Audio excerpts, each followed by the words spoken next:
Hello guys, in this video I am going to show you how to set the driving mode on the Sygic GPS application, but first I just want to mention, don't forget to subscribe to my channel because at 10,000 subscribers I am going to show you my whole YouTube revenue statistics and growth strategy, how to make money online. Now let's jump into it. First of all, open the application on your phone. After that you should click on this menu icon in the upper left corner and then click on settings. Tap on route planning and navigation at the top of the screen. After that, you should scroll down to the navigation section and tap on the driving mode option. Here you have three options that you can choose from: 3D mode or 2D mode with north up.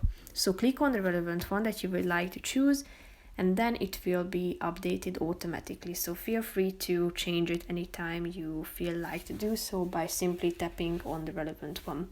And the checkmark icon shows which one is selected. So that's pretty much it for this video, guys. See you in the next one. Bye bye.